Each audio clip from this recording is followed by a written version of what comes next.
Number 103. O Father who art in heaven. He. Heaven is wherever I am. Whoever found me and lives with me is already in heaven. Hallowed be thy name, thy kingdom come. It is already coming, and there are visible signs. And besides, everyone has the seed of my kingdom in their heart. If he wills, the kingdom will be within him and will overtake him. Your will be done on earth as it is in heaven. He. Everything that exists is an act of my will, lasting and sustaining. It is tragic nonsense to overlook it and resist it. Give us today our daily bread. There is only today. Although people live in time, I sustain their lives. By my power they exist. With existence I give them what is needed for this existence. They should take it on a regular basis.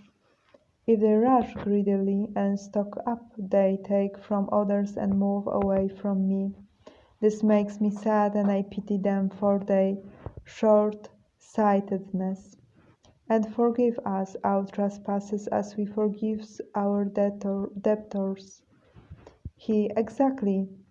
Do you forgive them? Or do you rather want me to forgive you? Or perhaps you even suppose that is due to you, but you judge others harshly without knowing anything about them.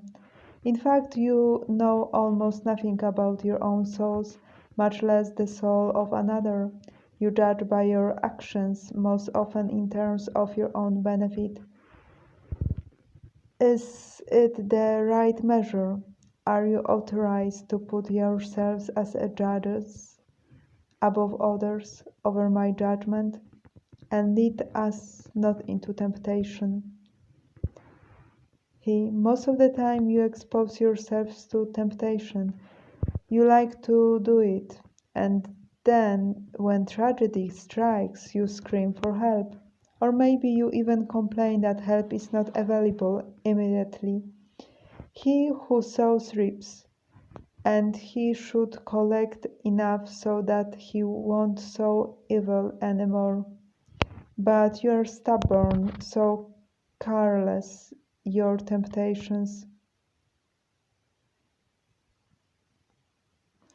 And when I get you out of one downfall, you carefully organize the next. If I allow temptations, I do it to teach the skills to resist them. It is like a protective vaccination. If the body produces antibodies after a small dose, a higher dose will not harm it. All life is a test that must be passed. Trials are steps you climb. Each step is tailored to your abilities, although it requires effort. The more effort it requires, the more you can expect to go much higher. Be glad the road is steep. Maybe I'm leading you by a shortcut so that in the time you have you can get higher. When it will be very steep and where you call, I will give you my hand. But deliver us from evil. The desire to be with me is already salvation. Where I am, there is no evil. Where there is light, there is no darkness. Amen.